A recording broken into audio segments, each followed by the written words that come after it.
Nos acompaña la representante Marta Alfonso. Ella hace parte del Pacto Histórico y la Alianza Verde y es una de las arquitectas y principales defensoras de esta fallida reforma en el Congreso. Representante, buenos días. Muy buenos días, Marcela, para ti y para toda la mesa de trabajo en la DOLO. Nos acompaña también la senadora Paloma Valencia del Centro Democrático. Senadora, buenos días para usted. Marcela, muy buenos días. Un saludo para todo el equipo de la W y para todos los oyentes. Representante Alfonso, el gobierno sufrió esta derrota y pues se ha perdido una oportunidad que por supuesto es muy valiosa para sacar adelante una reforma a la salud en la que muchos sectores coinciden se necesita, pero ¿quién tiene aquí la responsabilidad de lo que ha sucedido? ¿Usted cree que realmente la culpa la tiene la oposición o no será que faltó por parte del pacto y por parte del gobierno nacional un poco más de apertura al diálogo y también de transparencia en las cifras y otros temas que inquietaban a distintos sectores? Bueno, lo primero es que esto no es un revés o un golpe para el gobierno, sino para la gente más humilde de Colombia que en las regiones más apartadas no logra acceder al servicio de salud a pesar de estar afiliado a una EPS. El sistema de salud en Colombia requiere una reforma, lo reconoce incluso la misma oposición, sectores que cuestionaron la reforma y reconocen que en efecto hay que hacer ajustes. Para nosotros no solamente son ajustes de forma, sino que es un ajuste estructural, porque durante 30 años las EPS se han quebrado una vez y otra vez y le ha tocado salir al gobierno a salvarlas. Y otra vez estamos asistiendo a ese ciclo vicioso de EPS insostenibles financieramente, que no garantizan el acceso a los servicios de salud a pesar de que se les transfieren los recursos. Lo segundo, pues es que creo que toca, por supuesto, con las herramientas en el marco de la ley, en el marco de la constitucionalidad, le toca al gobierno avanzar para poder mitigar esa crisis que ya está en curso y que no es ni por la reforma ni por el gobierno. Esto viene de tiempo atrás y le toca salir con todos los recursos, ya que no se pudo por la vía democrática en el debate del Congreso, que sí se discutió. Llevamos más de un año discutiendo esta reforma. De hecho, el debate en Cámara duró más de 10 meses. Y bueno, representante, pero precisemos eso que usted dice, porque usted habla de todos los recursos posibles ya que no se pudo por la vía democrática. ¿Cuáles son esos recursos? ¿Cuáles son esos caminos que usted cree tiene que emprender el gobierno para poner en marcha la reforma a la salud a la que el gobierno, el Congreso de la República, dentro de su libertad de decidir, pues dijo no? Por ejemplo, la reglamentación de la ley 1751 que declara el derecho fundamental, el derecho a la salud como derecho fundamental. Esa ley no se ha reglamentado a pesar de ya tener más de 10 años en el país y casi 10 años y no se ha reglamentado. Entonces, creo que esa es una vía porque allí hay elementos de sistema unificado de información, hay elementos asociados a mejoramiento de las condiciones de vida de los trabajadores, hay elementos asociados, por ejemplo, a la vigilancia y el control, entre otros elementos. Sí, pero representante, para que hablemos en plata blanca, aquí el elefante en el cuarto es la constituyente. ¿Usted estaría de acuerdo con, por ejemplo, un decreto de conmoción interior para convocar a una asamblea constituyente y adelantar las reformas sociales por esa vía? No, por supuesto que no. Esto no tiene que ver en absoluto ni con una situación de conmoción interior, ni con medidas excepcionales sobre la constitucionalidad del país. Tiene que ver con implementar acciones que están en el marco de la ley hoy. La Superintendencia de Salud, por ejemplo, no está haciendo intervenciones a las EPS de manera arbitraria, está desarrollando su función constitucional de inspeccionar, vigilar y controlar a las EPS. Por ejemplo, en el caso de Sanitas, yo no sé si ustedes recuerdan, pero en agosto del año pasado es la misma EPS Sanitas en conjunto con Sura y con Compensar quienes envían una carta al Ministerio de Salud diciendo que estaban atravesando por grave situación financiera. Posteriormente, Cruz Verde dice suspendemos la entrega de medicamentos a Sanitas porque nos deben cerca de 400.000 millones de pesos. La misma EPS Sanitas dice que hoy tiene deudas por cerca de 2 billones de pesos. Entonces, hay un proceso de indagación preliminar que se abre desde noviembre del año pasado en ejercicio de sus funciones constitucionales por parte de la superintendencia. Entonces, son herramientas que están en el marco de la ley, en el marco de la Constitución, son herramientas que están establecidas y yo creo que ahí no hay ningún sesgo dictatorial ni ningún elemento que necesite llevar el país a una conmoción interior.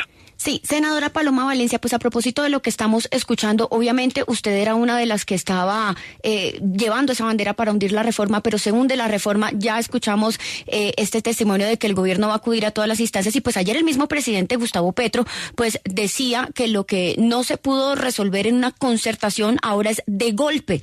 Entonces yo sí quiero preguntarle ustedes cómo interpretan esas palabras del presidente y sobre todo lo que está pasando con las EPS intervenidas, ya que él también dio ciertos lineamientos que dan a entender que por allí pues estaría buscando la reforma a la salud que se hundió en el Congreso.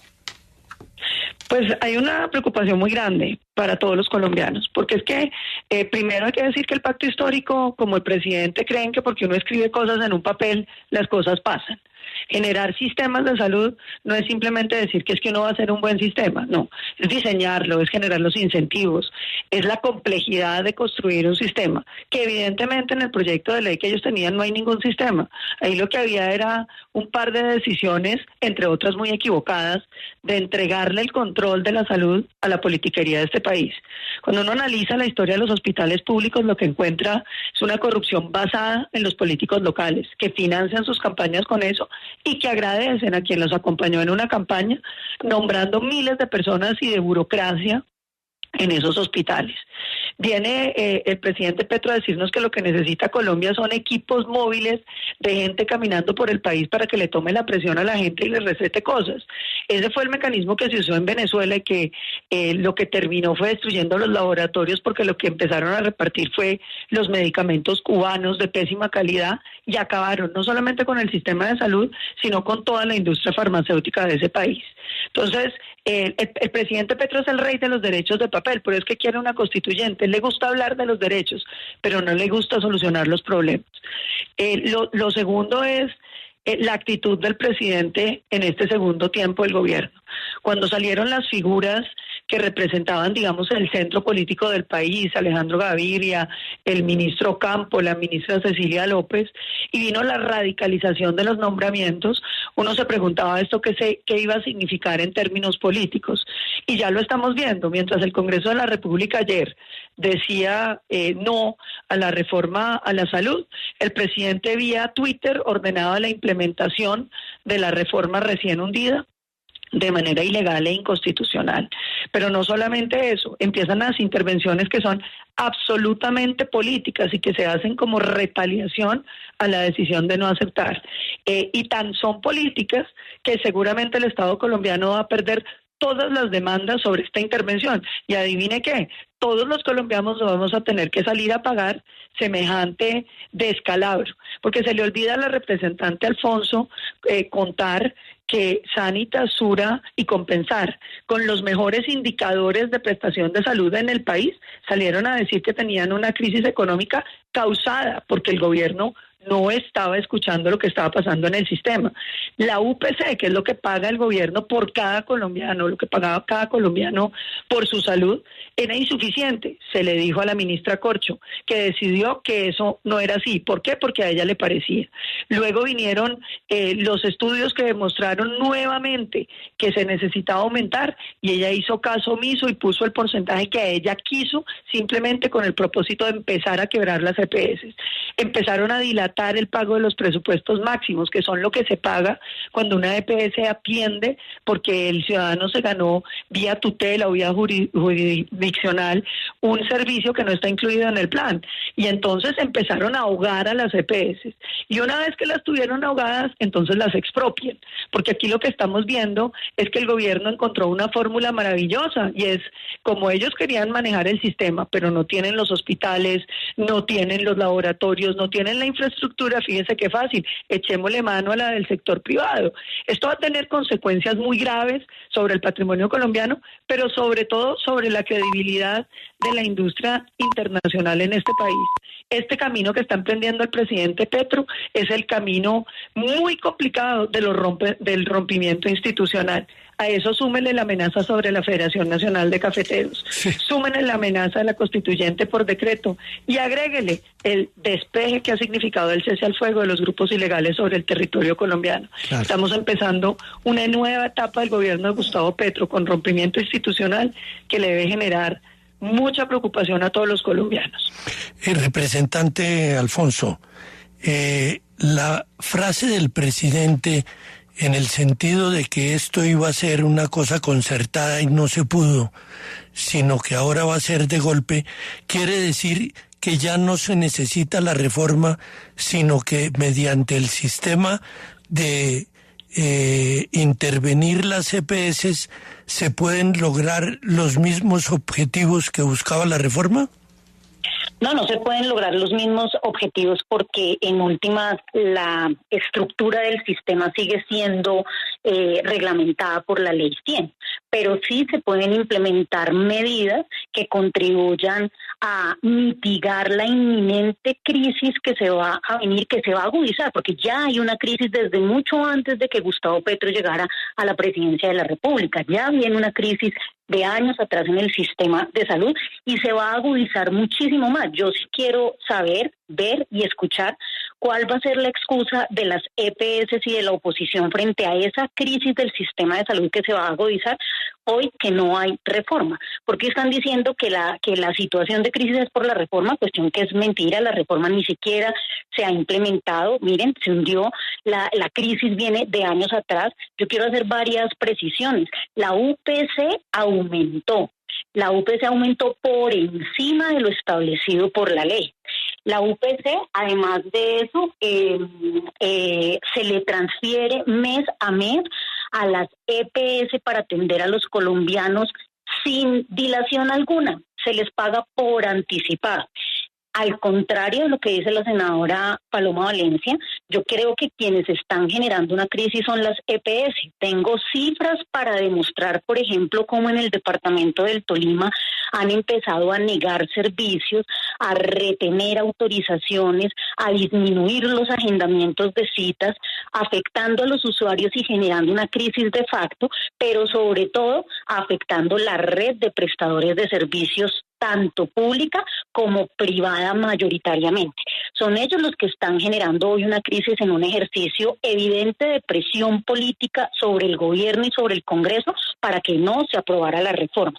Lo otro pero representante, perdóneme, la interrumpo, es decir, venimos a decir que hay una crisis en los sistemas de salud porque están pidiendo plata, pues entonces no existe sistema de salud en el planeta que no esté en crisis, porque usted va a Inglaterra y esta es la misma discusión, y va a Canadá y es la misma discusión, y en todo el planeta la salud siempre está desfinanciada porque evidentemente las necesidades de salud, las nuevas tecnologías van generando un problema. Aquí estábamos frente a un problema muy preciso que era el COVID. Senadora, pero yo la escuché, permítame, yo termino mi argumentación. Era el COVID, y ustedes no han querido subir la UPC en lo que dijo los estudios, representante. Senadora, usted habla de una cosa que seguramente desconoce, y es que los equipos básicos de salud son una estrategia de promoción y prevención de la salud que no hicieron durante 30 años las EPS, a pesar de pagarles dentro de la UPC un porcentaje para prevenir la enfermedad y promover la salud.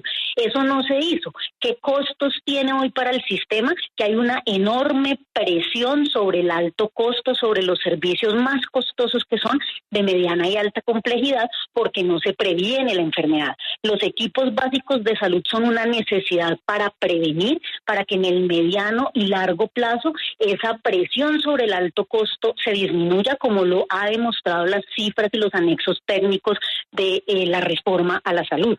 La atención primaria es un elemento universal hoy de los sistemas de salud en el mundo. Y yo lo que creo es que, por supuesto, cada vez es más costoso, hay tecnologías cada vez más costosas en salud, pero en la medida en que se previene, hay menos costos y menos presión sobre el sistema, y es lo que pretendía la reforma que ustedes hundieron. Permítame hacerle unas reflexiones a los oyentes sobre el sistema preventivo de salud, que era realmente una burocratización, porque es que la prevención de la salud tiene que ver es con los determinantes de agua potable, con los de saneamiento básico, con los de nutrición de los niños, que son las verdaderas causas de la mortalidad infantil y que son los que generan muchos de los problemas. Tiene que ver con hábitos alimenticios. Decirnos que contratar 20.000 equipos, cada uno con 10 personas o con 15 personas, según decían, es decir, pues si usted lo toma más o menos 200.000 burócratas que usted misma, como el gobierno, tuvieron que reconocer que no podrían ser ni médicos ni enfermeras, porque los médicos y enfermeras que tiene el país están por debajo de los estándares de la OCDE, y por lo tanto, si usted sacaba a los médicos y las enfermeras de los hospitales, pues iba a dejar los hospitales sin médicos y enfermeras, sino más bien amigos del pacto histórico que estuvieran recorriendo Colombia, dizque para dar salud preventiva. El cuento de la salud preventiva fue exactamente, si usted revisa el decreto reglamentario que se hizo de salud.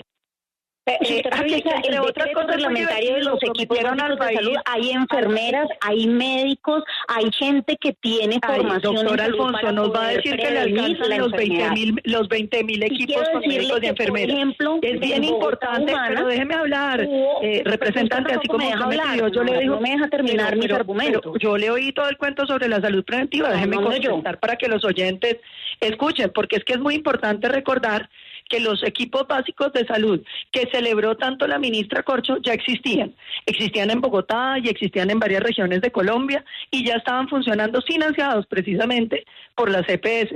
Cuéntele a los colombianos que esos equipos, pero en las regiones no.